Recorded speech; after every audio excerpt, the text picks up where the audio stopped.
我们万花会现在正式开始，有请各位才子佳人献艺。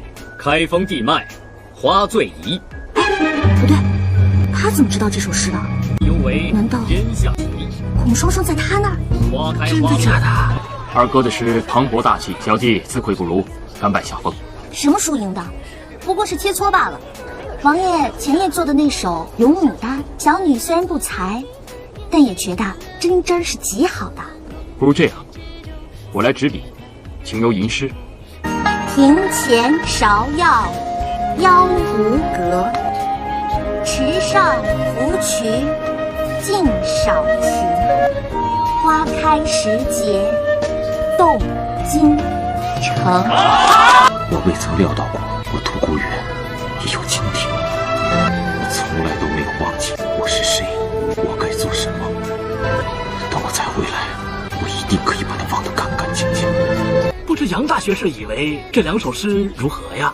杨某有话直说，不是怕得罪任何一位王爷，只是这两首诗真的是淡妆浓抹，各有千秋，不分高下。下面有请去年的花魁杜嫣然小姐。阿广，你准备好了吗？我歌舞都一般般，要是不来点特殊效果，怎么动人眼球啊？你就把心放在肚子里。我呀，已经收集了一大袋的牡丹花瓣，等会儿你表演的时候，我就通过顾风从房上往下撒，绝对是冷冷的发育无情地在脸上拍。瞅你那傻样！哎，你看，杜姑娘裙子上的刺绣啊，可是近来才出现在苏州城的凤川牡丹。这种刺绣啊，刚刚出现在苏州城，很是漂亮啊。是啊，还有她头上的钗，好特别啊！我从来没有看到过这样的花色。妹妹，这就是你有所不知了。黄金蛇还有个名字叫龙蛇，据民间的传说是有仙气的蛇，经过修炼和上天的考验之后，活过千年会长出脚来。龙蛇经天劫后可以化去蛇身，成为真龙。据说这是上天让龙子下凡之前历劫锻炼的。这什么又是龙又是蛇的？你赶紧想想办法，别让他们得逞。我们呀，只要跟着杜嫣然走就对了。牡丹、龙蛇，牡丹花瓣我有了，可是龙蛇怎么办啊？交给我。下面有请尹晴柔小姐登台献艺。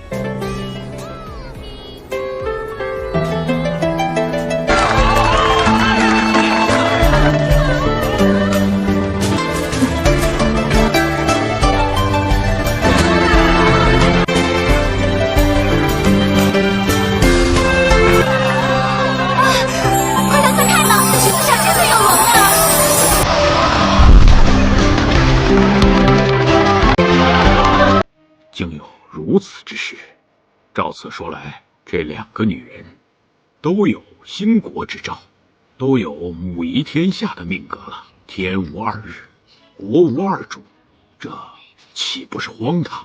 皇上，这万花会以后啊，老奴多了个心眼儿，派人到京城的金铺去查了一下，发现这数月前，相国大人就已经命人打造金龙发簪，您说这会不会是占卜之事，只有你知，我知。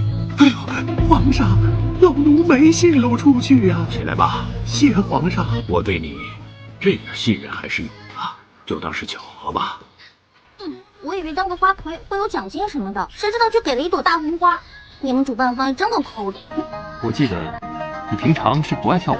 我也不知道为什么，但是杜印跟谢安辰肯定在里面搞了什么幺蛾子，所以我就跟着杜嫣然就对了。他有牡丹，我也有；他有金蛇，我有小龙，肯定是玩什么上天旨意那一套。说什么他杜嫣然的老公肯定是未来真龙什么的，所以啊，现在被我一折腾，肯定坏了他们的好事儿。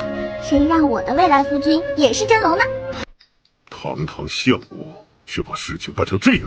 我不敢直说二王子是真龙天子，只好让悬空的老和尚去说，即将嫁给他的女子是母仪天下命格，谁想到又被尹晴柔的丫头给破了。